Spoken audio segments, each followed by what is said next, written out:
ಕರೀತಾರೆ. ಸೊ ಜನಿವಾರವನ್ನ ಬದಲಾಯಿಸ್ಕೊಳ್ಳುವಂಥದ್ದು, ಉಪಕರ್ಮವನ್ನ ಆಚರಿಸುವಂಥದ್ದು, ಅದೇ ಯಜ್ಞೋಪವೇತ ಧಾರಣೆ ಇದೆಲ್ಲ ಕರೀತಾರೆ.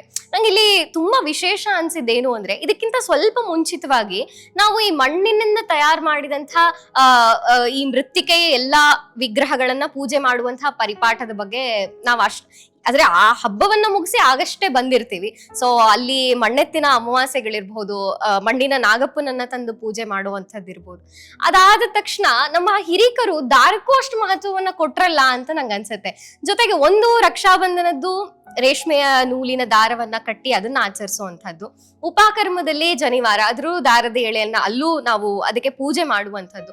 ಮತ್ತೊಂದು ವಿಶೇಷವಾಗಿ ಅದಕ್ಕಿಂತ ಹಿಂದೆ ಬರುವಂತಹ ನೂಲು ಹೆಣ್ಣುವೆಕ್ಕಿಂತ ಸ್ವಲ್ಪ ಮುಂಚೆ ಬರುವಂತಹ ಏಕಾದಶಿ ದ್ವಾದಶಿಗಳನ್ನ ಪವಿತ್ರ ಏಕಾದಶಿ, ಪವಿತ್ರ ದ್ವಾದಶಿ ಅಂತ ದೇವರಿಗೆ ಅದೇ ರೇಷ್ಮೆ ನೂಲನ್ನ ತೆಗೆದು ಅಲ್ಲಿಂದ ದಾರಗಳನ್ನ ಮಾಡ್ಕೊಂಡು ಒಂದು ಹಾರವನ್ನ ಮಾಡಿ, ಸೊ ಇಡೀ ವರ್ಷದಲ್ಲಿ ಅವರು ಮಾಡಿದಂತಹ ಸತ್ಕರ್ಮಗಳನ್ನ ಅದರಲ್ಲಿ ತುಂಬಿಸುವಂತಹ ಅನುಸಂಧಾನದೊಂದಿಗೆ ದೇವರಿಗೆ ಆ ಹಾರಗಳನ್ನ ಏಕಾದಶಿ ಎಂದು ಹಾಕ್ತಾರೆ, ದ್ವಾದಶಿ ಎಂದು ತಾವು ಧಾರಣೆ ಮಾಡ್ತಾರೆ. ಅಲ್ಲೂ ಕೂಡ ದಾರವೇ, ಅಲ್ಲೂ ಕೂಡ ಹಾರವೇ. ಸೊ ಹಾಗಾಗಿ ನೂಲು ಭಾರತೀಯ ಸಂಸ್ಕೃತಿಯಲ್ಲಿ ಎಷ್ಟು ದೊಡ್ಡ ಪಾತ್ರವನ್ನ ವಹಿಸಿದೆ ಅನ್ನೋದು ನಿಜಕ್ಕೂ ನಂಗೆ ಒಂಥರ ವಿಶೇಷ ಅನ್ಸತ್ತೆ.